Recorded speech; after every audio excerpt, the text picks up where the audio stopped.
আল্লাহ পাক বলছেন আলিফ লাম রা, এগুলোকে হুরুফে মুকাত্তাআত বলা হয়। আল্লাহু আ'লাম বিমুরাদি, আল্লাহ পাক এর অর্থ সম্পর্কে আল্লাহ পাক ভালো জানেন। এরপরে রব বলছেন কিতাবুন আনজালনাহু ইলাইকা লিতুখরিজান নাসা মিনাজ যুলুমাতি ইলান নূর। এই কিতাব, গোটা কোরআনকে আল্লাহ পাক কিতাব বলেছে। গোটা কোরআনের ভিতরে যে আয়াত আছে, যে সূরা আছে, এমনকি কোরআনে কারীমের ভিতরে যতগুলো হরফ আছে, প্রতিটি হরফকে আল্লাহ পাক কিতাব বলে সম্বোধন করেছে। কন্যা সুবহানাল্লাহ। আল্লাহ পাক বলেন এই কিতাব আমি আপনার প্রতি নাজিল করেছি এই জন্যে যাতে আপনি অন্ধকারাচ্ছন্ন জাতিকে আপনি যেন আলোর পথ দেখাতে পারেন। কন্যা সুবহানাল্লাহ। অন্ধকার থেকে, মূর্খতা থেকে, নিরক্ষরতা থেকে আলোর পথ দেখানোর জন্য আল্লাহ সুবহানাহু ওয়া তাআলা দিলেন কোরআন। পৃথিবীর মানুষেরা যেন পথ হারিয়ে না যায়, এজন্য পথ দেখানোর দায়িত্বটা আল্লাহ পাক স্বয়ং নিজে নিয়েছেন। কন্যা সুবহানাল্লাহ। আল্লাহ রাব্বুল আলামিন বলেন ওয়া আলাল্লাহি কাসদুস সাবিলি ওয়া মিনহা জাইরুন ওয়ালাউ শাআ লাহাদাকুম আজমাইন। আল্লাহু আকবার। আল্লাহ পাক বলছেন ওয়া আলাল্লাহি কাসদুস সাবিল, সোজা পথ, সোজা রাস্তা বলে দেওয়ার দায়িত্ব আমি আল্লাহর। কার? আল্লাহ। যেখানে রয়েছে অসংখ্য বাঁকা পথ, অসংখ্য বাঁকা পথ থেকে সোজা রাস্তা, সোজা পথ বলে দেওয়ার দায়িত্ব কার? আল্লাহ সুবহানাহু ওয়া তাআলা।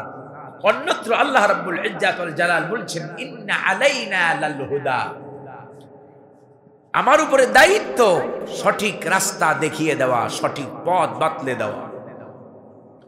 এখন এই আল্লাহ রাব্বুল আলামিন সঠিক রাস্তা বলে দেওয়ার দায়িত্ব আল্লাহ নিজে নিয়েছেন। বাঁকা রাস্তা থেকে সঠিক রাস্তা দেখানোর দায়িত্বটা আল্লাহ পাক নিয়েছেন। এখন প্রশ্ন আসে তাহলে বাঁকা রাস্তাগুলো কি? এখন এই যে মৌলভী আপনার বড় লেখা থেকে এদিকে আসতে আঁকা বাঁকা পথ, এই রাস্তা থেকে সোজা পথ দেখানোর দায়িত্ব কি আল্লাহ? এই রাস্তার কথা আল্লাহ পাক বলেন নাই। বাঁকা রাস্তা বলতে জায়ের বলতে বোঝানো হয়েছে পৃথিবীতে মানুষের তৈরি করা যত রাস্তা আছে, মানুষের তৈরি করা যত মতবাদ আছে, মানুষের তৈরি করা ন্যাশনালিজম, মানুষের তৈরি করা কমিউনিজম, মানুষের তৈরি করা সেকুলারিজম, মানুষের তৈরি করা সোশ্যালিজম, এই সমস্ত এগুলো সব হলো সোজা পথ না বাঁকা পথ?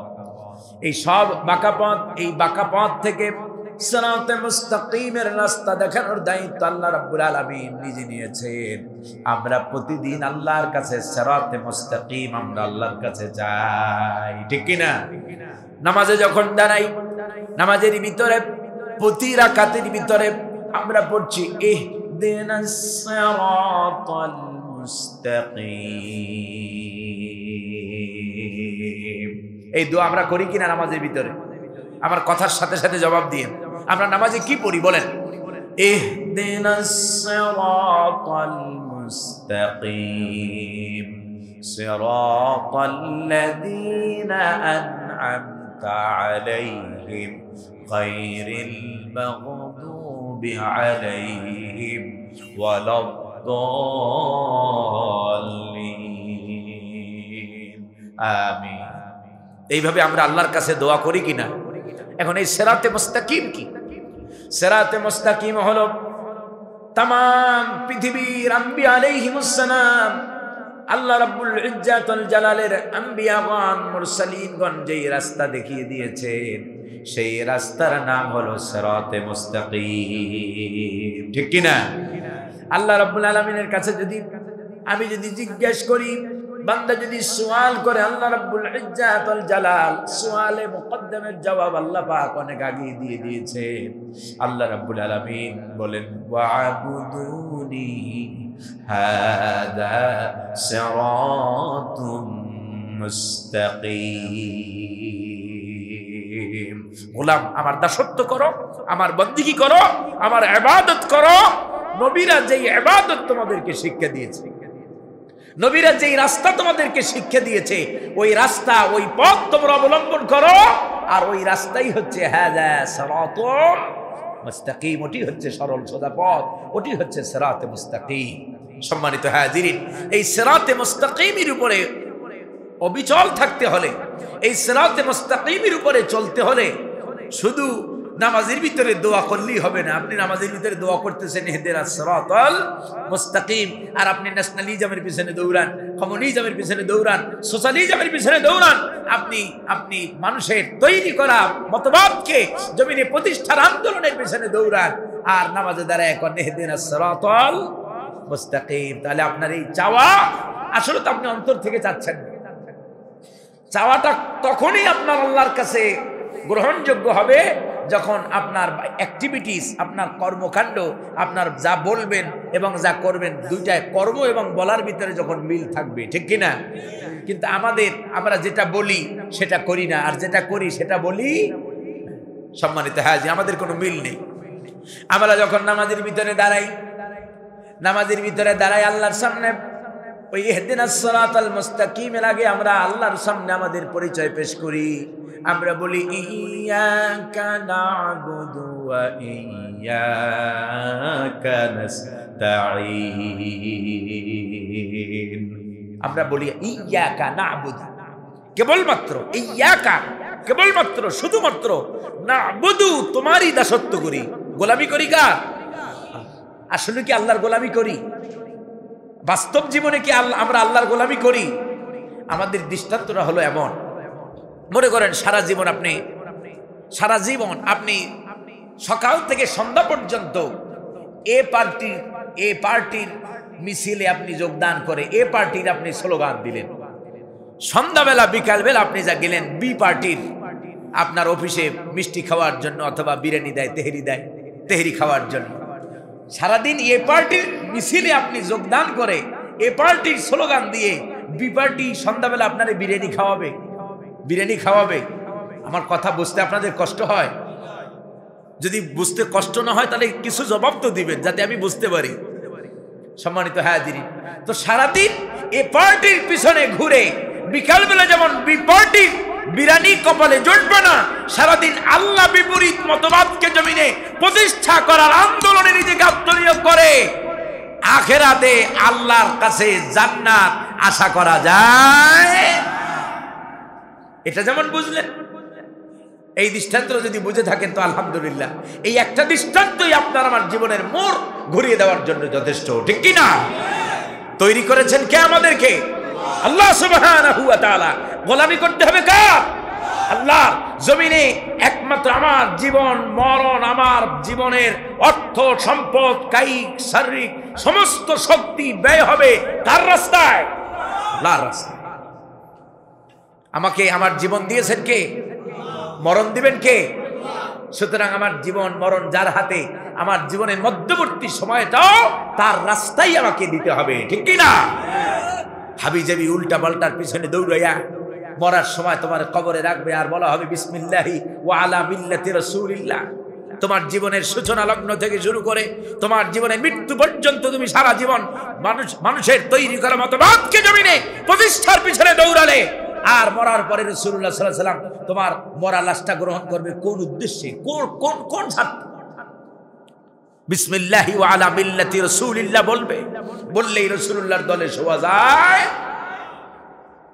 নিজের গোটা জীবনকে আল্লাহ রাব্বুল ইজ্জাত ওয়াল জালালের দেখানো আল্লাহর হাবিব সাল্লাল্লাহু আলাইহি ওয়াসাল্লামের প্রদর্শিত পথে নিজের গোটা জীবনকে চালাতে হবে, ঠিক কি না? সম্মানিত সুধী, এর নাম হলো গোলামি, এর নাম হলো দাসত্ব, এর নাম হলো ইবাদত। আমরা আল্লাহ রাব্বুল আলামিনের গোলামি জানি না, গোলামি বুঝি নাই। যেই কথা বলতে চাইছিলাম, তাহলে আল্লাহ রাব্বুল আলামিনের গোলামি হলো আল্লাহ রাব্বুল ইজ্জাত ওয়াল জালালের দাসত্ব হলো পৃথিবীতে নবীরা যেই রাস্তা দেখিয়েছেন, নবীদের কথা ছিল, নবীদের ভাষ্য ছিল সকলের এই। নবীরা বলেছে আ'বুদুল্লাহ ওয়াজতানিবুত তাগুত। সব নবীদের ভাষ্য এটা, সব নবীদের মূল কথা হলো এটাই, আনে আবুদুল্লাহ, এক আল্লাহর গোলামি করব। গোলামি করব কয়জনের? গোলামি করব কার? ওয়াজতানিবুত তাগুত, আর তাগুত থেকে আমাদেরকে বেঁচে থাকতে হবে। তাগুত কি? মানানা তাগুত, তাগুতের অর্থ কি? তাগুত কি? তাগুত কাকে বলে? What is the definition of তাগুত? তাগুতের ব্যাখ্যা হলো, তাগুতের অল্প কথায় যেটা বোঝা যাবে সেটি হলো এই, পৃথিবীতে আল্লাহ রাব্বুল ইজ্জাত ওয়াল জালালের দেখানো রাস্তা ব্যতীত, আল্লাহ রাব্বুল ইজ্জাত ওয়াল জালালের দ্বীন ব্যতীত, ইসলাম ব্যতীত পৃথিবীতে যত মতবাদ আছে এগুলো শয়তানের তৈরি করা, মানুষের তৈরি করা যত রাস্তা, যত পথ, যত মতবাদ আছে এগুলো সব হচ্ছে তাগুত। ঠিক কিনা? নবীদেরকে আল্লাহ পাক পাঠিয়েছেন এই তাগুতকে নির্মূল করার জন্য, তাগুত ধ্বংস করার জন্য, আল্লাহর ওয়াহদানিয়তকে জমিনে প্রতিষ্ঠার জন্য। ঠিক কিনা? সম্মানিত হাজিরিন, আল্লাহ রাব্বুল ইজ্জাত ওয়াল জালাল আমাদেরকে বোঝার তৌফিক দান করেন বলি আমিন। সম্মানিত হাজিরিন, যে কথা বলছিলাম, তাহলে আল্লাহ পাক সঠিক রাস্তা দেখানোর দায়িত্ব নিয়েছেন কে? আল্লাহ রাব্বুল ইজ্জাত ওয়াল জালাল। সেই সঠিক রাস্তা হযরতে মূসা আলাইহিস সালাতু ওয়াস সালামকে ফেরাউন একবার প্রশ্ন করলো, মূসা, তুমি যে আল্লাহর দাবি করো, তুমি যে রবের দাবি করো, তোমার রবের পরিচয় কি? তোমার রবের একটা পরিচয় দাও। তো রব শব্দের যদি মূসা আলাইহিস সালাম রবের যদি পরিচয় সেইভাবে দেওয়া শুরু করেন, তো গোটা জীবন রবের পরিচয় দেওয়া যাবে, তাতে কোনো সমস্যা হবে না। হযরত মূসা আলাইহিস সালাতু ওয়াস সালাম সংক্ষিপ্ত অথচ অর্থবোধক এমন একটি শব্দ তিনি দিয়া পরিচয় দিলেন, সুবহানাল্লাহি ওয়া বিহামদিহি। কোরআনে কারীম তা কোট করে দিয়েছে। আল্লাহ রাব্বুল ইজ্জাত ওয়াল জালাল বলেন, মূসা আলাইহিস সালাম বলেন, রব হলো তিনি, রাব্বুনাল্লাযী আ'তা কুল্লা শাইইন খালকাহু সুম্মা হাদা। রব হচ্ছেন তিনি। ফেরাউন সব, আমি যে আল্লাহ রাব্বুল আলামিনের দাওয়াত দিই, যে ইলাহের তাওহীদের দিকে আমি দাওয়াত দিই, আমার সেই ইলাহের পরিচয় হচ্ছে তিনি প্রতিটি সৃষ্টিকে সৃষ্টি করেন, অথবা সৃষ্টির চলার রাস্তাকে তিনি রাস্তা দেখিয়ে দেন। কন্যা সুবহানাল্লাহ। সম্মানিত হাজিরিন, মুহাম্মদ সাল্লাল্লাহু আলাইহি সাল্লাম, আল্লাহ রাব্বুল ইজ্জাত ওয়াল জালাল মুহাম্মদ সাল্লাল্লাহু আলাইহি সাল্লামকে কোরআন দিয়ে আল্লাহ পাক বলেন, নবী হে, এই কোরআন আমি আপনার প্রতি নাজিল করেছি এই জন্যে যাতে আপনি অন্ধকারের রাস্তা থেকে মানুষগুলোরে ধরে ধরে আলোর রাস্তায় আনতে পারে। অন্ধকার থেকে আলোর দিকে আনার জন্য রাস্তার গাইডলাইন স্বরূপ আল্লাহ পাক দিয়েছেন কোরআন। ঠিক কিনা? মুসলমান কপাল পোড়া জাতি, দুনিয়ার সব বুঝে, কিন্তু শুধু মুসলমান আল্লাহর কোরআন বোঝে না। কোরআন বোঝে না বলেই হাবিজাবির পিছনে দৌড়ায়। যদি আল্লাহে তাল্লাহে বিল্লাহে, আল্লাহর নামে কসম করে বলি, আমার এই জাতি যদি, গোটা জাতি যদি কোরআন পড়তো, কোরআন জানতো, কোরআন বুঝতো, আল্লাহর কসম করে বলি, আমার জাতির লোকেরা ন্যাশনালিজমের পিছনে দৌড়াতো না, কমিউনিজমের পিছনে দৌড়াতো না, সেকুলারিজমের পিছনে দৌড়াতো না। আমার জাতি দৌড়াতো কেবলমাত্র আল্লাহ রাব্বুল ইজ্জাত ওয়াল জালালের তাওহীদ প্রতিষ্ঠার আন্দোলনের পিছনে। ঠিক কিনা? এটা হলো ব্যর্থতা।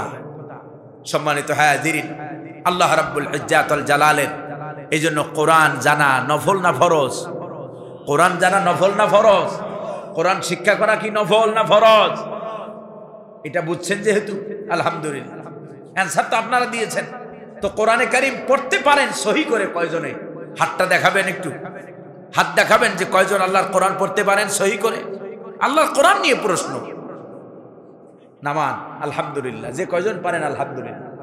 চিন্তা করেন মুসলমান হিসেবে এই রকম, এটা মুসলমানদের জন্য এর চাইতে আর দেউলিয়াপনা আর আছে কিনা আমার মাথায় আসে না।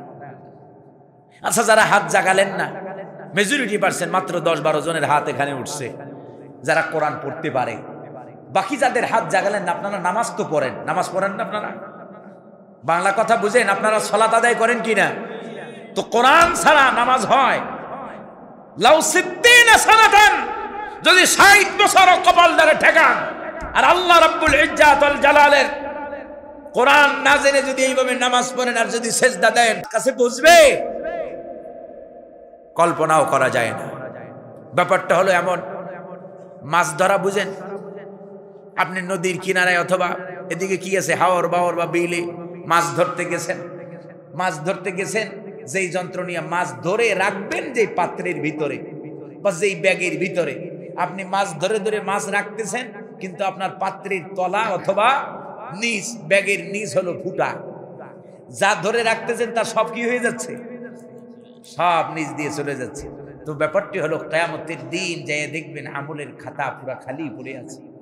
আহারে 60টা বছর নামাজ পড়েছি, 70 বছর ইবাদত করেছি, 40 বছর এই কাজ করেছি, সেই কাজ করেছি, কিন্তু কোন আমলের খাতা কি হয়ে আছে? 0 0 0, বিগ 0। কোনো লাভ হবে না কোরআন না জানা ছাড়া। এই জন্য 1 নম্বর মুসলমান হিসেবে 1 নম্বর, এটা আমার দাওয়াত, আমার দাওয়াতের গুরুত্বপূর্ণ একটি অংশ হিসাবে আমি এটা বলি। সব জায়গায় প্রতিটি পাড়ায় মহল্লায় এই কথাগুলো আমি বলি। আল্লাহর কোরআন না শিখে এইরকম ওয়াজ মাহফিল যদি প্রতি বছরে প্রতি ঘরে ঘরে ওয়াজ মাহফিল করেন আর আল্লাহর কোরআন না শেখেন, তাও এই জমিনের মানুষের, এই জমিনের ভিতরে দ্বীন ইসলাম প্রতিষ্ঠা করা সম্ভব। এই জন্য 1 নম্বর আল্লাহর কোরআন শিখতে হবে। মুসলমান হিসেবে কোরআনের প্রতি 1 নম্বর দায়িত্ব হলো মুসলমানদের আল্লাহর কোরআন সহি শুদ্ধ করে কি করতে হবে? শিখতে হবে। আল্লাহ রাব্বুল আলামিন বলেন, আল্লাযীনা আতাইনাহুমুল কিতাবা ইয়াতলুনাহু হাক্কা তিলাওয়াতি। আমি যাদেরকে কোরআন দিয়েছি, আমি যাদেরকে কিতাব দিয়েছি, যারা নিজেদেরকে কিতাবওয়ালা দাবি করে, যারা নিজেদেরকে মুসলমান বলে দাবি করে, তাদের 1 নম্বর দায়িত্ব হলো এই কোরআনটাকে তারা সহি শুদ্ধ করে এই কোরআনে কারীমের তেলাওয়াত তারা করবে। কন্না সুবহানাল্লাহ। 1 নম্বর দায়িত্ব ইয়াতলুয়া, 1 নম্বর দায়িত্ব হলো হাক্কা তিলাওয়াতি, কোরআনে কারীমের হক আদায় করে কোরআনে কারীম তেলাওয়াত করতে হবে, আল্লাহর কোরআন শিখতে হবে। আর একটা দৃষ্টান্ত দেই, দেখেন কোরআনে কারীম আল্লাহ রাব্বুল আলামিন যখন নাজিল করছেন, রিভিল করছেন তার হাবিবের উপরে, তার নবীর উপরে, আল্লাহ রাব্বুল ইজ্জাত ওয়াল জালাল প্রথমেই শব্দ চয়ন করেন নাই সল্লি, নবী হে নামাজ পড়ো, সোম রোজা রাখো, হজ করো, কি এই জাতীয় শব্দ প্রথমে আসছে? আল্লাহ রাব্বুল ইজ্জাত ওয়াল জালাল কোরআনে কারীম নাজিল করতে গিয়ে প্রথম যেই শব্দ চয়ন করলেন, আল্লাহ পাক বললেন ইকরা বিসমি রাব্বিকাল্লাযী খালাক। ইকরা পড়ো, জানো। পড়ার কথা কি কেন বললেন? পৃথিবীতে আলা দিয়ানে বাতিলা, পৃথিবীতে যত বাতিল ধর্ম আছে, বাতিল মতদর্শ আছে, পৃথিবীর অন্য কোন ধর্মের ভিতরে জ্ঞান অর্জন করাকে এত গুরুত্ব দেওয়া হয় নাই যতটা গুরুত্ব ইসলামে দেওয়া হয়েছে, ঠিক কিনা? ইসলামে প্রথম গুরুত্বই দেওয়া হয়েছে জ্ঞান অর্জনকে। কারণ তোমার যদি জ্ঞান না থাকে, তুমি যদি কোরআন না জানো, তাহলে তুমি তো ইসলাম দ্বীন মানতে পারবে না। সম্মানিত শুধু এই জন্য আল্লাহর কোরআন শিখতে হবে, এটা 1 নম্বর কাজ। ইমাম বুখারী রাহিমাহুল্লাহ নাওয়ারাল্লাহু মারকাদাহু ওয়া জাআলাল জান্নাতা মাসওয়া, সবাই বলি আমিন। ইমাম বুখারী শরীফের ভিতরে একটা বাব এনেছেন, বাবুল ইলমি ক্বাবলাল কওলি ওয়াল আমাল। কোন কাজ করার পূর্বে, কোন কথা বলার পূর্বে সেই বিষয়ে জ্ঞান অর্জন করা। এবং তিনি দলিল হিসেবে কোরআনে কারীমের আয়াত সাবিত করেছেন, তিনি দলিল হিসেবে দিয়েছেন ফা'লাম আন্নাহু লা ইলাহা ইল্লাল্লাহ। আগে জানো, ফা'লাম, আগে ইলম অর্জন করো, আগে জানো, আগে বুঝতে হবে। মুসলমান, তোমার উপরে আগে নামাজ ফরজ করা হয় নাই, তোমার উপরে রোজা ফরজ করা হয় নাই, তোমার উপরে হজ ফরজ করা হয় নাই, তোমার উপরে যাকাত ফরজ করা হয় নাই। তোমার উপরে প্রথম 1 নম্বর ফরজ দায়িত্ব হলো আল্লাহর কোরআন শিক্ষা করা, ঠিক কি না? কোরআন যদি না শেখো, নামাজ পড়বা কি দিয়ে? কোরআন যদি না জানো, তুমি কেমনে কিভাবে তুমি দিন পালন করবা কিভাবে। এজন্য 1 নম্বর আল্লাহর কোরআন শিখতে হবে, 2 নম্বর আল্লাহর কোরআন আমাদেরকে বুঝতে হবে, ঠিক কিনা? 2 নম্বর দায়িত্ব, 1 নম্বর আল্লাহর কোরআন সহি শুদ্ধ করে শিখবো, 2 নম্বর আল্লাহর কোরআনকে বোঝার চেষ্টা করতে হবে। কোরআন এই জন্য আসে নাই যে আপনার মরা মা বাপ মরে যাবে। আর দেখলাম সেদিন বিয়ানী বাজারে না কোথায় যেন মাহফিল ছিল, সেদিন দেখলাম যে রাত্রিবেলা ওখানে ছিলাম, দেখলাম রাত্রিবেলা আপনার মাইকের ভিতরে আপনার সগিনা খতম পড়তেছে। কি খতম পড়ে? সগিনা বলে না কি বলে? হ্যাঁ, সফিনা, সফিনা, আচ্ছা হ্যাঁ, সেই সফিনা খতম পড়তেছে আপনার। তো মাইকের ভিতরে আমি চিন্তা করলাম এটার কি, এটার ফজিলতটা কি? গভীর রজনীতে মানুষেরা ঘুমায়, মাইকের আওয়াজ আসতেছে, কোরআন শরীফ পড়াতেই উত্তম কাজ, আফদালুল ইবাদাতি তিলাওয়াতুল কোরআন, এটা ভালো। কিন্তু সেটা মাইকে পড়তে হবে কেন? একজনের কণ্ঠ শোনা যাচ্ছে পুরা, দেখলাম সেই সন্ধ্যা থেকে শুরু করে রাত পর্যন্ত। আমি যখন আসছি দুপুরের দিকে আসছি, দুপুর থেকে শুরু করে সেই সকাল পর্যন্ত দেখলাম কোরআন শরীফের তেলাওয়াত চলতেছে মাইকে, এবং সেটা সাউন্ড বাজতেছে না, সেটা কেউ পড়তেছে, এটা বোঝা যাচ্ছে। পরে জিজ্ঞেস করলাম কি ব্যাপারে এরকম কেন? কয় হুজুর মৃত, ওই যে ডেথ ডে আসে না, মৃত্যু দিবস, হ্যাঁ মৃত্যু দিনই তো পড়ে। চিন্তা, আহা, কোরআন তো মরা মানুষের জন্য আসে নাই, কোরআন কাদের জন্য আসছে? লিহাইয়া, জীবিত মানুষকে পথ প্রদর্শনের জন্য। আল্লাহ রাব্বুল ইজ্জাত ওয়াল জালাল আসা রাস্তা দেখাইবে কারে? মরা মানুষেরে না জেতা মানুষেরে? তো জেতা মানুষের রাস্তা দেখাবে। আল্লাহে তাল্লাহে বিল্লাহে, আল্লাহর নামে কসম করে বলি, কোরআন সামনে নিয়ে বলছি, এই কোরআন কোন মৃত মানুষের জন্য আল্লাহ নাজিল করেন। সম্মানিত হাজিরিন, কোরআন এই জন্য আসে নাই যে কোরআন আপনার বাপ মরে যাবে, মা মরে যাবে, মাদ্রাসা থেকে হেফজখানা থেকে ছাত্র নিয়ে এরপরে আপনি সগিনা না সফিনা বলে সেই খতম পরে মা বাবার জান্নাতে নেবেন। মিয়া ভাই আমার ভালো করে বোঝেন, যদি কোরআন দিয়ে নিজের জীবন গঠন করতে না পারেন, সারা দুনিয়ার জীবনটা কাটালেন এদিকে আর সেদিকে, রাম আর বামদের পিছনে দৌড়াইয়া, মরার পরে আপনার ছেলে মেয়ে যত সফিনা খতম পড়ান, কপালে এক বিন্দু পরিমাণও ফায়দা হবে? নিজের আমল আগে সুন্দর করতে হবে, নিজের জীবনকে গুছাতে হবে। সম্মানিত হাজির, এই জন্য 2 নম্বর দায়িত্ব আমাদেরকে আল্লাহর কোরআন বুঝতে হবে। দলিল কি? আল্লাহ পাক বলছেন, আল্লাহ রাব্বুল আলামিন বলেন, আফালা ইয়াতাদাব্বারুনাল কুরআনা ওয়ালাউ কানা মিন ইনদি গায়রিল্লাহ লাওয়াজাদু ফীহি ইখতিলাফান কাসীরা। আল্লাহ পাক বলছেন, আফালা ইয়াতাদাব্বারুনাল কুরআন, এদের কি হলো? এরা কেন কোরআন নিয়ে গবেষণা করে না? মুসলমানদের কি হলো? আফালা ইয়াতাদাব্বারুন আফালা ইয়াতাফাক্কারুন, কেন কোরআন নিয়ে তারা চিন্তা ফিকির কেন করে না? কোরআন নিয়ে গবেষণা কেন করে না? যদি এই কোরআন আমি আল্লাহ ছাড়া অন্য কারো পক্ষ থেকে আসতো, লাওয়াজাদু ফীহি ইখতিলাফান কাসীরা, নানান বৈষম্য তারা দেখতে পেত। কোরআনে কোনো বৈষম্য আছে? কোরআনে কোনো বৈষম্য নাই। সম্মানিত হাজিরিন, এই জন্য 2 নম্বর আল্লাহর কোরআন আমাদেরকে বুঝতে হবে। 3 নম্বর কোরআনের প্রতি দায়িত্ব কি? 3 নম্বরে কোরআনের প্রতি দায়িত্ব হচ্ছে, যা পড়লাম আর যা বুঝলাম তা দিয়ে নিজের ব্যক্তি জীবন, পারিবারিক জীবন, সামাজিক জীবন, রাষ্ট্রীয় জীবন, নিজের জীবনের অর্থনীতি, সমাজনীতি, রাজনীতি, গোটা জীবনকে কোরআন অনুযায়ী সাজাতে হবে, ঠিক কিনা?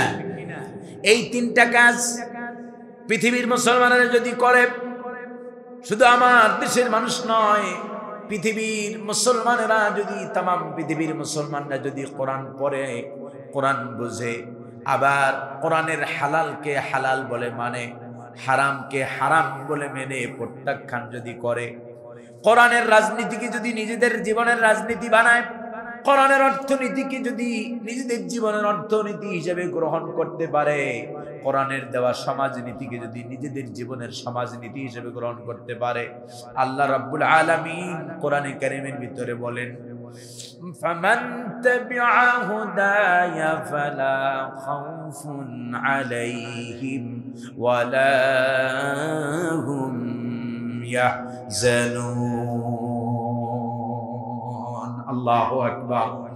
ফামান তাবিআ হুদায়া, যারা এই হুদার অনুসরণ করবে, যারা এই কোরআন পড়বে, যারা এই কোরআন বুঝবে, যারা এই কোরআন দিয়ে তাদের জীবনকে সাজাবে, ফালা খাউফুন আলাইহিম ওয়ালা হুম ইয়াহজানুন, তাদের দুনিয়াতে কোনো দারিদ্রতার ভয় তাদের থাকবে না, দুনিয়াতে কোনো ধরনের ভয় তাদের থাকবে না, ওয়ালা হুম ইয়াহজানুন, আর পরকাল নিয়েও তাদের দুশ্চিন্তার কোনো কারণ নাই। দুনিয়া এবং আখিরাতে সব জায়গায় ভয় থেকে নিরাপত্তা দিবেন কে? আল্লাহ রাব্বুল ইজ্জাত ওয়াল জালাল। শর্ত হলো ইত্তিবাউল হুদা, ফামান ইত্তাবাআল হুদায়া ফামান ইত্তাবাআল হুদা, যারা নাকি এই হুদা হেদায়েতের রাস্তা অবলম্বন করবে, হেদায়েত মানে কোরআনের পথ যারা অবলম্বন করবে, কোরআনকে যারা নিজেদের জীবনের মূল সংবিধান হিসেবে, মূল কনস্টিটিউশন হিসেবে যারা কোরআনকে গ্রহণ করবে, আল্লাহ রাব্বুল ইজ্জাত ওয়াল জালাল তাদের জীবনের সব ধরনের ক্ষুধা, দারিদ্রতা, সব ধরনের ভয় থেকে আল্লাহ পাক নিরাপত্তার ফয়সালা করে দেবেন। কন্যা সুবহানাল্লাহ।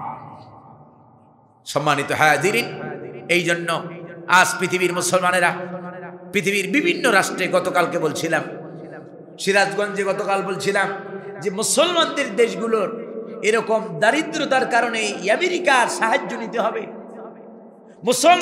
মুসলমানদেরকে সাহায্য নিতে হবে, রাশিয়া মুসলমানদেরকে সাহায্য নিতে হবে, পৃথিবীর এরকম আপনার ল্যাংটা জাতির, ল্যাংটা সভ্যতার সাহায্য নিয়ে কালেমা পড়নে বলা তাওহীদবাদীদেরকে চলতে হবে। এটা তো আমাদের কাম্য ছিল না, ওরাই তো আমাদের কারণে খায়, ওরাই তো আমাদের কারণে বেঁচে আছে।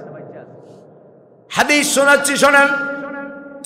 এই জমিনের ভিতরে লা তাকুমুস সাআ, আল্লাহ রাব্বুল ইজ্জাত ওয়াল জালাল ততক্ষণ পর্যন্ত কিয়ামত কায়েম করবেন না, কিয়ামত আল্লাহ পাক প্রতিষ্ঠিত করবেন না, কিয়ামত সংঘটিত হবে না যতক্ষণ পর্যন্ত এই জমিনের ভিতরে একজন আল্লাহ আল্লাহ বলার লোক বাকি থাকবে।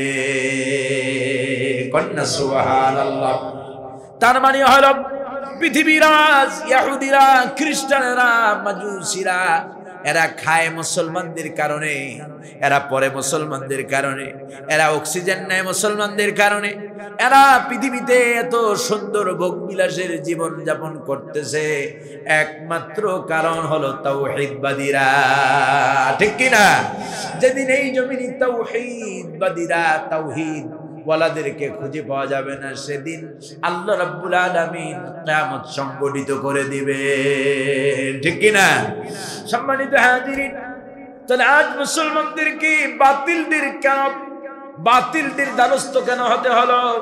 কারণ হলো মুসলমানদেরকে আল্লাহ রাব্বুল ইজ্জাত ওয়াল জালাল যেই উদ্দেশ্যে, যেই লক্ষ্যে, যেই কারণে, যেই পারপোজ সাফ করার জন্য আল্লাহ পাক মুসলমানদেরকে তৈরি করেছেন, মুসলমানরা তা থেকে অবস্থান করছে মেনি ফারওয়ে, দূর থেকে অনেক দূরে। ঠিক কিনা?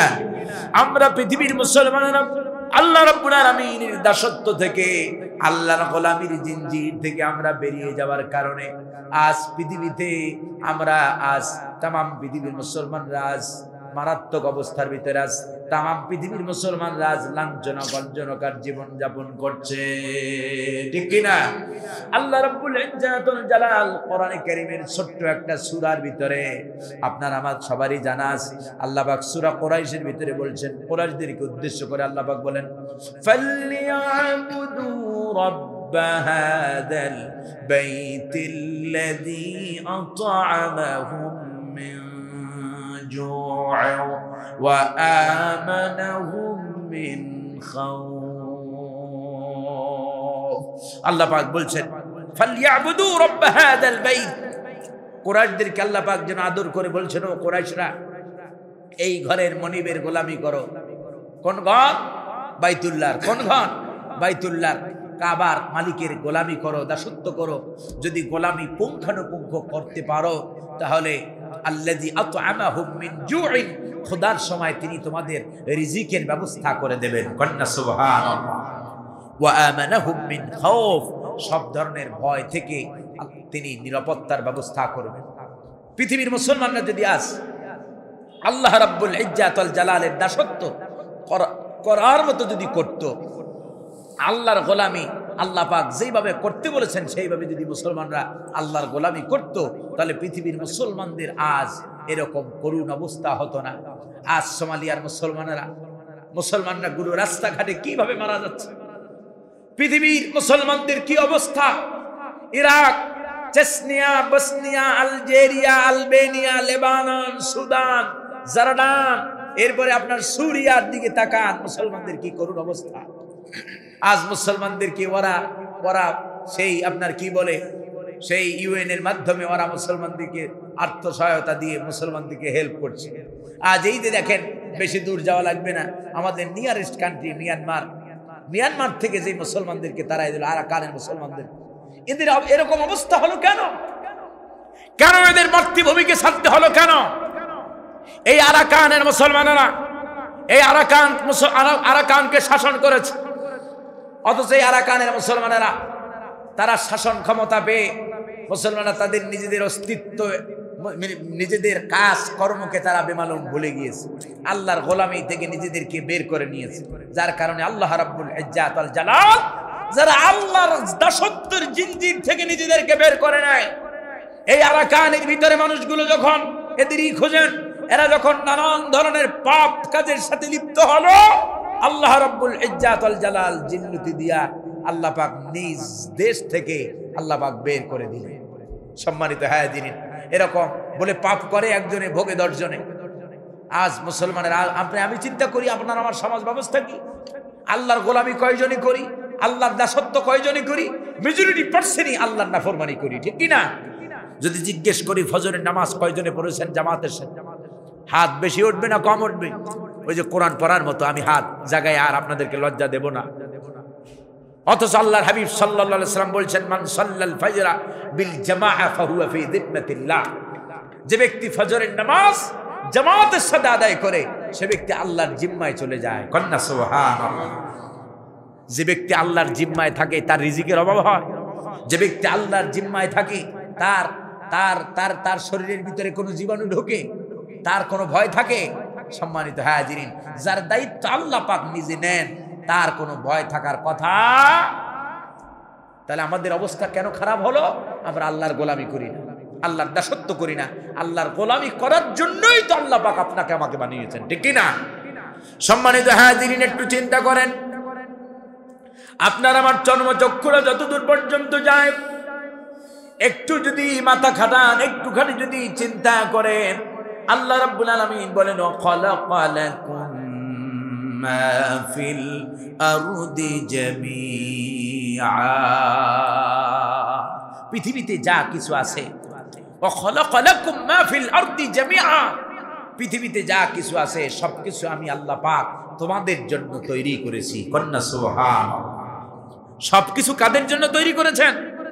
আপনাদের কোরআন শুনতে খারাপ লাগতেছে খুব? আমি কি আমার নিজের থেকে মন গড়া কথা বলতেছি না আল্লাহর কথা শোনাচ্ছি? তো আল্লাহর কথা শুনতে খারাপ লাগার কোনো কথা নয়।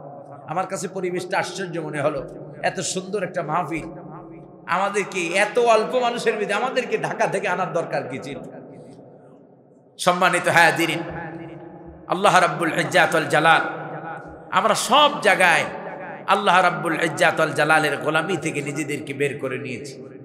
কোনো জায়গায় এখানে যদি গানের মঞ্চ করা হতো, এখানে যদি আজ এই তাফসীর মাহফিল না দিয়া আজ যদি বলা হতো অমুক নায়িকা আসবে, অমুক গায়িকা আসবে, এখানে এই জায়গায় যদি টিকিট বিক্রি হতো, তাও টিকিট দেওয়ার মতো লোক থাকতো না, ঠিক কিনা? সম্মানিত হাজিরিন, কিন্তু কোরআনের মঞ্চগুলো ফাঁকা, কোরআন থেকে আমরা দূরে ছিটকে পড়ছি। মুসলমানদের কপাল তো এমনি পড়ে না। ওই এক ভিক্ষুক ছিল, কোন ধরনের ভিক্ষুক? মানে উনি একবার দোয়া করতেছিল যে আল্লাহ আমার এমন একটা কিছু দাও যাতে আমার খয়রাত টয়রাত করা না লাগে। খয়রাত বুঝেন? বরিশালের ভাষা খয়রাত মানে ভিক্ষা করা যেন না লাগে। তো বলতেছে, ভিক্ষুক যখন এই দোয়া করতেছে, কয়দিন পরে দেখা গেল ভিক্ষুক নিজে নিজে চিন্তা করতেছে, আচ্ছা আমি তো খোরা বা লুলা, আমার ঠ্যাং নাই পা নাই, তো আমি এইভাবে পথ চলে ভিক্ষা করি, কিন্তু আমি একটু দেখি তো, টেস্ট করি যে অন্ধরা কিভাবে ভিক্ষা করে। তো অন্ধরা কেমনে ভিক্ষা করে সেইটা দেখার জন্য নিজের চোখ বন্ধ করে হাঁটতেছে। তো প্রতিমধ্যে রাস্তার ভিতরে একটা বস্তা পড়লো, তার পায়ের সামনে একটা বস্তা বাঁধা। তিনি গাইল দিতেছেন, কিসের বস্তার, ঘরের বস্তা, থোয়ার আর থাকার আর জায়গা পাইল না, আমার সামনেই আসলো। সে কোনো রকমের সেটা ডিঙ্গিয়ে আপনার চলে গেল সামনে। এরপরে আবার কয়দিন পরে দোয়া করতেছে। এটা কিন্তু আপনার, আমি সাধারণত গল্প গুজব করি না, একটা দৃষ্টান্ত, মেসালি একটা দৃষ্টান্ত দেওয়ার জন্য আপনাদেরকে বলছি। কয়দিন পরে আবার দোয়া করতেছে, চাইছিলাম মনিব, চাইছিলাম, দেওয়া নাই তো।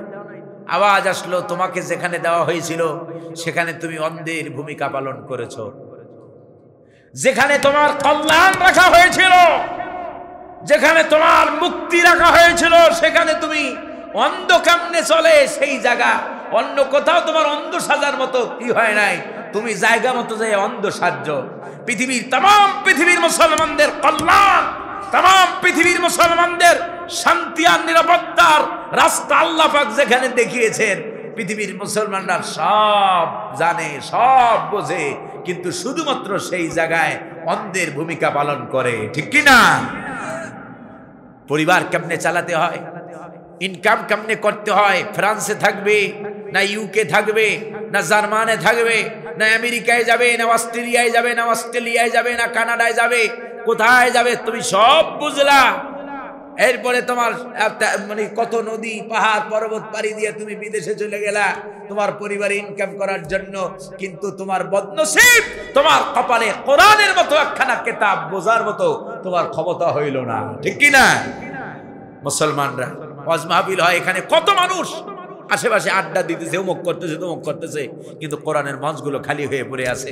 আল্লাহ রাব্বুল ইজ্জাত ওয়াল জালাল এই জাতিকে আল্লাহ সুবহানাহু ওয়া তাআলা উত্তম হেদায়েত দান করুক বলি আমিন। ভাইরা আমার, আমি আপনার এই অল্প আলোচনা, খুব কম, তাফসীর করতে গেলে তো লম্বা সময় লাগবে। এমনিতেই কথা বলতেছি, মানুষ উঠে যাচ্ছে, তাফসীর ধরলে তো মানুষ আরো চলে যাবে। যাই হোক, আজ আর তাফসীরে নয়, আপনাদেরকে মূল কিছু আমল আল্লাহ সুবহানাহু ওয়া তাআলা পৃথিবীতে যে উদ্দেশ্যে যে কথা বলছিলাম, আল্লাহর গোলামি করার জন্য আপনাকে আমাকে এত নিয়ামত দেন। একটু চিন্তা করেন, জমিনের ভিতরে যারা কৃষক আছেন, কৃষি কাজ তো এদিকের মানুষ বেশি করে না, কৃষক যারা আছেন দেখেন, জমিনের ভিতরে ধান বপন করে, একটা ধান বপন করে কয়টা? একটা ধানের দৃষ্টান্ত দিচ্ছি, একটা ধান কৃষক জমিনে ফালায়, একটা ধান থেকে আল্লাহ রাব্বুল ইজ্জাত ওয়াল জালাল বলছেন, একটা ধান থেকে সাবআ সানাবিল, 7টা শীষ বের হয়। কয়টা শীষ? 7টা ডাল বের হয়। অফি কুল্লি সুম্বুলাতিন মিআতু হাব্বা, প্রতিটি ডালের ভিতরে আল্লাহ রাব্বুল ইজ্জাত ওয়াল জালাল 100 করে ধান দেন, 100 করে দানা দেন। তাহলে একটা ধান থেকে কয়টা ধান হয়? কয়টা? 700। একটা ডালে যদি 100 হয়, তাহলে 7টা ডালে কয়শো হয়?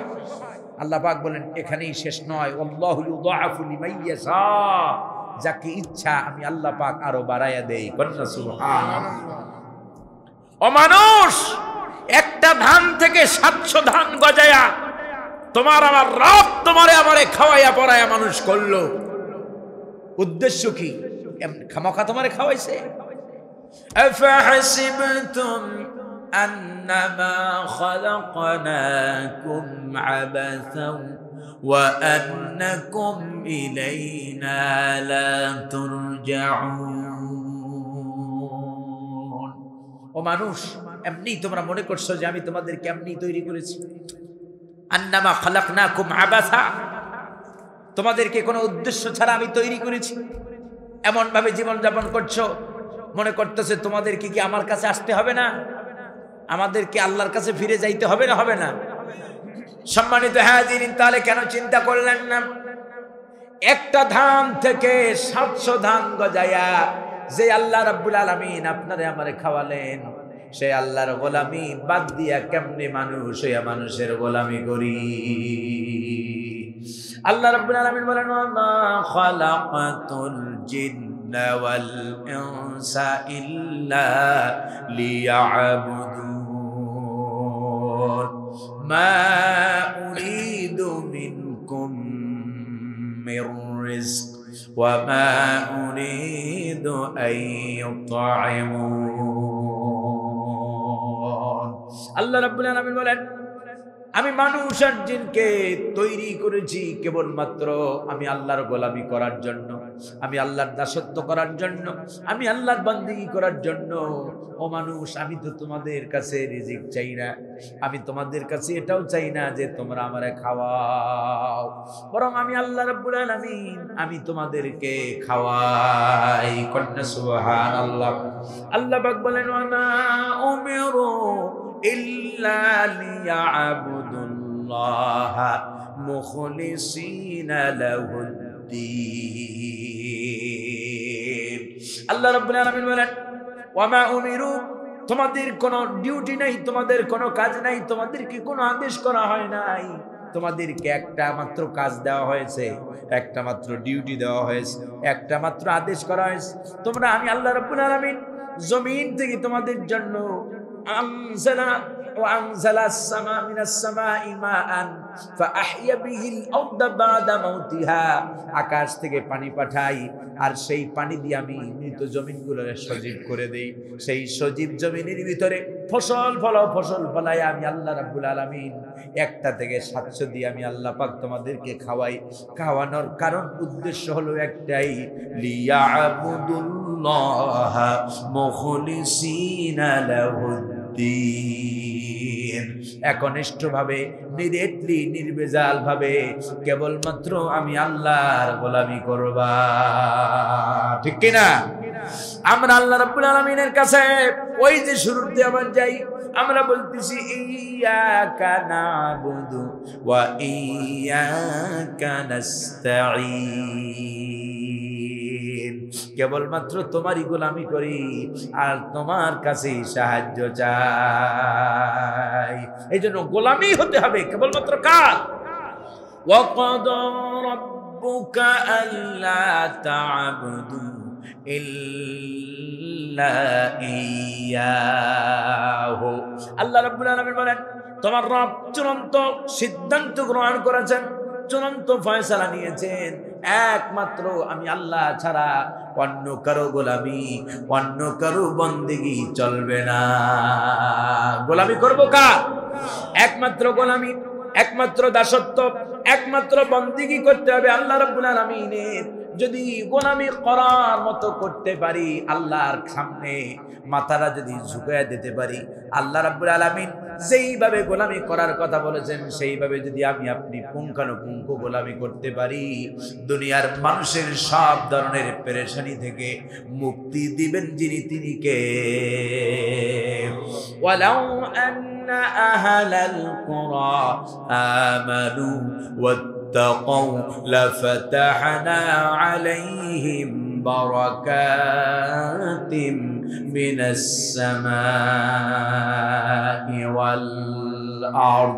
আল্লাহ রাব্বুল আলামিন কোরআনে কারীমের ভিতরে বলেন, যদি জনপদের লোকগুলো যদি আমি আল্লাহর উপরে ঈমান আনে, আমি আল্লাহ রাব্বুল আলামিনের উপরে যদি ঈমান আনে এবং আমি আল্লাহর উপরে যদি ভরসা করে, আমি আল্লাহর গোলামি করার মতো যদি করে, আমি আল্লাহ রাব্বুল আলামিনের দাসত্ব করার মতো যদি করতে পারে, তাহলে আমি আল্লাহ রাব্বুল আলামিন আমার ঈমানদারদের জন্য, আমার গোলামদের জন্য আসমান আর জমিনের সকল বরকতের দরজাকে উন্মুক্ত করে দেব। কন্যা সুবহানাল্লাহ। এজন্য দরকার হলো গোলামি, দরকার হলো কি? ইবাদত, বন্দেগি, গোলামি, দাসত্ব একমাত্র করতে হবে কার? আল্লাহ রাব্বুল আলামিন ছাড়া অন্য কারো কাছে মাথা ঝুঁকানো যাবে না। আল্লাহ রাব্বুল আলামিন ছাড়া অন্য কারোর সামনে হাত পাতা যাবে না। আল্লাহ রাব্বুল আলামিন ছাড়া অন্য কারো নামে স্লোগান দেওয়া যাবে না। ঠিক কিনা? সম্মানিত হাজিরিন, আজ পৃথিবীর মানুষেরা আল্লাহর সামনে মাথা না ঝুঁকিয়ে, মানুষ হয়ে, সৃষ্টি হয়ে যখন সৃষ্টির সামনে মাথা ঝুঁকিয়ে দিয়েছে, তখন স্রষ্টার রহমত বরকতের হাতকে, আল্লাহ রাব্বুল ইজ্জাত ওয়াল জালালের করম দয়ার হাতকে আল্লাহ পাক উঠিয়ে নিয়েছে। মানুষ এখন মানুষ হিসাবে ভরসা করে মানুষের উপর। সম্মানিত হাজিরিন, আল্লাহ রাব্বুল ইজ্জাত ওয়াল জালালের গোলামি পুঙ্খানুপুঙ্খ করার তৌফিক আমাদেরকে দান করেন বলি আমিন। এই জন্য গোলামি করার জন্য, গোলামি জানার জন্য আগে কোরআন জানতে হবে। আসুন আমরা কোরআন পড়ি, কোরআন বুঝি, কোরআন দিয়ে আমাদের জীবনকে সাজাই। এই যে কোরআন বুঝি না বলে যদি কিসসা কাহিনী, গল্প গুজব বলা হয় তখন মজা লাগে। আর এখন এমন এমন বক্তা আছে আজব আজব ঘটনা, হারে কি যে বলে নিজেরাও জানে না। জাতি কিয়ামতের আগে আল্লাহ রাসূল সাল্লাল্লাহু আলাইহি ওয়াসাল্লাম বলছেন কিয়ামতের আগে আল্লাহ পাক উলামাদেরকে উঠায়া নেবেন। ইন্নাল্লাহা লা ইয়ানতাজিউ ইলমান ইনতিজাআন, ইলমকে আল্লাহ পাক টেনে হিসড়ে বের করে উঠাবেন না। ওয়ালাকিন ইয়াকবিদুল ইলমা বিকবজিল উলামা, আলেমদেরকে ইন্তেকাল দেওয়ার মাধ্যমে, আলেমদেরকে উঠিয়ে নেওয়ার মাধ্যমে আল্লাহ পাক ইলমকে উঠায় নেবেন। এখন জাতি যখন আলেমরা উঠে যাবে তখন জাতির অবস্থা কি হবে? আল্লাহর হাবিব বলছেন তখন ইত্তাখাযান নাস রুউসান জুহালান, জাতি তখন নেতা হিসেবে, ফকিহ হিসেবে তখন জাহেলদেরকে ধরবে। এখন দেখেন এই মঞ্চগুলো এক সময় ছিল বড় বড় মুহাক্কিক আলেমদের দখলে, বড় বড় মুহাক্কিক আলেমরা এই মঞ্চগুলোতে কথা বলতো। এখন যারা কথা বলছে এখন আইসা নাহমাদুহু পড়ার পরে ভাটিয়ালি সুর দিয়া জাতিকে সুরের তালে মাতোয়ারা করে এরপরে আপনার জাতির থেকে পয়সা আদায় নিচ্ছে।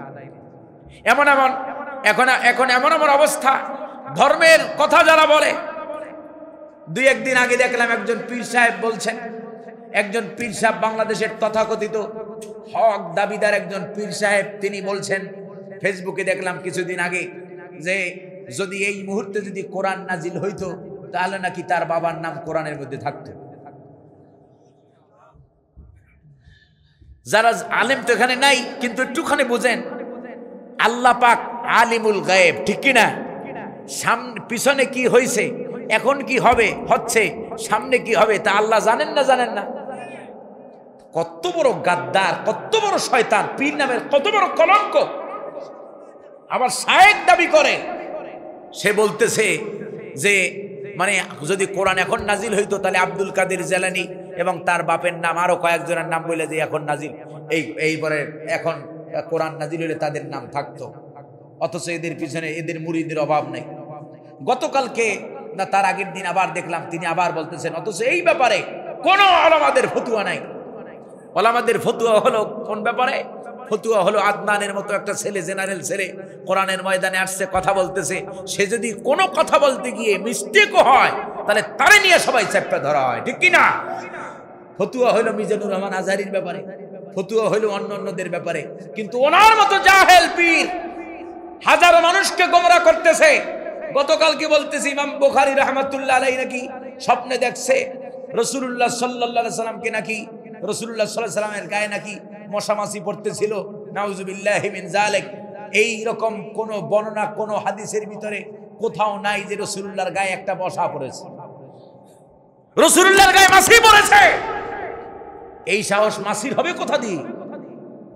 উনি বুখারীর দাস দিতেছেন, সেই অনুষ্ঠানে বলতেছেন এই কথা।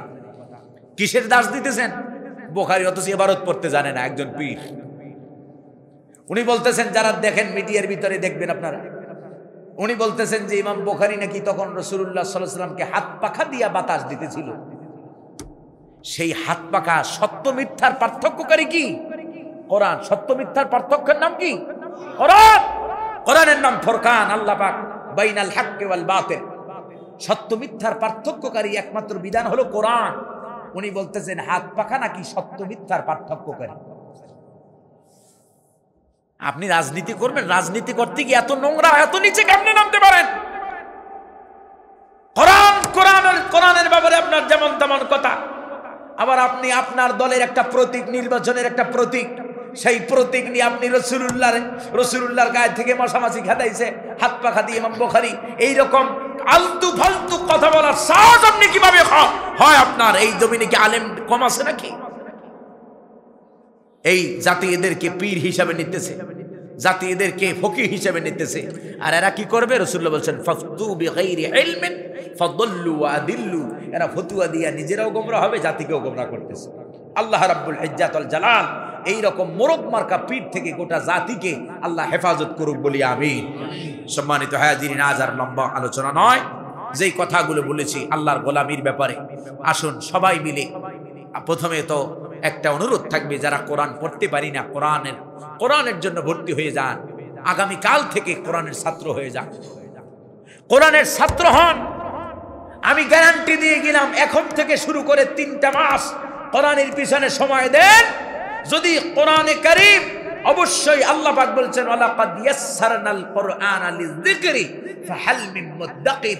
আল্লাহ পাক বলছেন অবশ্যই আমি এই কোরআনকে উপদেশ গ্রহণ করার জন্য অত্যন্ত সহজ করে দিয়েছি। কন্যা সুবহানাল্লাহ। কোরআনকে যারা কঠিন মনে করে তারা একটা কবিরা গুনাহ করে। আল্লাহ পাক বলছেন ওয়ালাকাদ ইয়াসসারনাল কুরআন। এই যে আলেম বসা আছে আমার পাশে, লাম এবং কফ তাকিদের শব্দ আল্লাহ পাক ব্যবহার করছেন। আল্লাহ বলছেন অবশ্যই অবশ্যই আমি কোরআন সহজ করে দিছি। আর আপনি আমি কি মনে করি যে অবশ্যই অবশ্যই কোরআন কঠিন। তো আল্লাহর বিপরীত হলো না? আল্লাহর বিপরীত হলো কিনা? সম্মানিত হাজিরিন, কোরআন শেখার জন্য আসুন। আল্লাহর কোরআন সহজ। যদি একটু কোরআন শেখার ছাত্র অবস্থায় যদি আপনি মারা যান, তাও কিয়ামতের দিন তালিবে ইলমদের আল্লাহ রাব্বুল ইজ্জাত ওয়াল জালাল আলাদা মর্যাদা দিয়া, আলাদা আল্লাহ সুবহানাহু ওয়া তাআলা হাশরের ময়দানে আলাদা জায়গায় ছায়ার ব্যবস্থা করে আপনার জান্নাতে যাওয়ার ফয়সালা করবেন। রাসূলুল্লাহ বলেছেন মান সালাকা তারিকান ইয়ালতামিসু ফীহি ইলমান সাহালাল্লাহু লাহু বিহি তারিকান ইলাল জান্নাহ।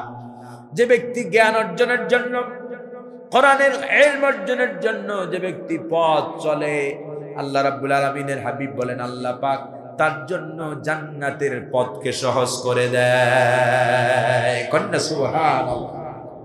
ওয়া ফি রিওয়ায়াতিন উখরা মান খারাজা লিতালাবিল ইলমি ফাহুয়া ফি সাবিলিল্লাহি হাত্তা ইয়ারজি।